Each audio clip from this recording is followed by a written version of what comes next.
আসসালামু আলাইকুম। অবশেষে একটা সুখবর নিয়ে আসলাম। জাতীয় বিশ্ববিদ্যালয়ে যারা অনার্স ডিগ্রি মাস্টার্স কোর্স করতেছেন, পড়াশোনা করতেছেন তাদের জন্য উপভর্তির একটা নোটিশ অলরেডি প্রকাশ হয়েছে। জাতীয় বিশ্ববিদ্যালয়ের এই নোটিশটা প্রকাশ হয়েছে বাংলাদেশ সরকারের ওয়েবসাইটে, যেটা শিক্ষা ট্রাস্টের যে ওয়েবসাইট সেখানে প্রকাশ হয়েছে। সেখান থেকে আমরা এটা ধারাবাহিকভাবে প্রচার করছি আমাদের আলামিন আইডিবিডি ওয়েবসাইটে। তো চলুন আজকের আমরা নোটিশটা বিস্তারিত তো জানবই, তার আগে কিছু নিয়ম নীতি জেনে নেই। আর কারা কারা আবেদন করতে পারবেন, কারা কারা আবেদন করতে পারবেন না, কিছু সিস্টেম আগে জেনে নেই, তারপরে আমরা নোটিশে কী আছে সেটা আমরা পড়ে দেখব। ভিডিওটা তাই টেনে টেনে দেখবেন না, একটা সুখবর, কত টাকা পাবেন, কতজন শিক্ষার্থী সব কিছু জানবো। ইতিমধ্যে জেনে গেছেন জাতীয় বিশ্ববিদ্যালয়ে আর্থিক অসচ্ছল মেধাবী শিক্ষার্থীদের বৃত্তি দেওয়ার সিদ্ধান্ত নিয়েছে সরকার।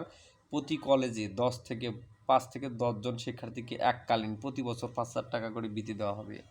শর্তসমূহ জেনে নিন আগে। শর্ত হচ্ছে, 1 নম্বরে নিয়মিত স্টুডেন্টরাই শুধুমাত্র আবেদন করতে পারবেন, প্রাইভেট অনিয়মিত পরীক্ষায় আবেদন করতে পারবেন না। পূর্ববর্তী ইয়ারে ন্যূনতম জিপিএ 3 পয়েন্ট থাকতে হবে। কলেজে যোগাযোগ করে জাতীয় বিশ্ববিদ্যালয়ের নির্ধারিত ছক পূরণ করতে হবে, একটা ফর্ম পূরণ করতে হবে এবং 19 ডিসেম্বরের মধ্যে জমা দিতে হবে। লিঙ্কে শুধু কলেজ কর্তৃক লগ ইন করে সুপারিশ করবে। উপবর্তী আবেদনের ওয়েবসাইট, এইটা হচ্ছে উপবর্তী আবেদনের ওয়েবসাইট। ভিডিও ডিসক্রিপশনে তো আমাদের ওয়েবসাইটের লিঙ্ক দেওয়া আছে, সেখান থেকে আপনারা এখান থেকে যাবেন, তারপর আবেদন করবেন। আর শিক্ষা সহায়ক ট্রাস্টের ওয়েবসাইট হচ্ছে এইটা, প্রধানমন্ত্রীর যেখানে নোটিশ আছে আর কি। এই হচ্ছে সিস্টেম।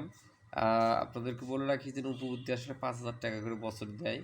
আমরা যখন আপনার ডিগ্রিতে পড়াশোনা করছি তখন কিন্তু আমরা ফার্স্ট ইয়ার যখন ছিলাম তখন আবেদন করছিলাম, তখন কিন্তু আমরা 5,000 টাকা করে পেয়েছিলাম, 3 বারই পেয়েছিলাম 15,000 টাকা। আর এই টাকাটা কখন দেয়? টাকাটা দেয় হচ্ছে ফর্ম ফিল আপের কয়েকদিন আগেই দিয়ে দেয়, 1 সপ্তাহ আগে। আর আবেদন শেষ তারিখ হচ্ছে 19 ডিসেম্বরের মধ্যে জমা দিতে হবে।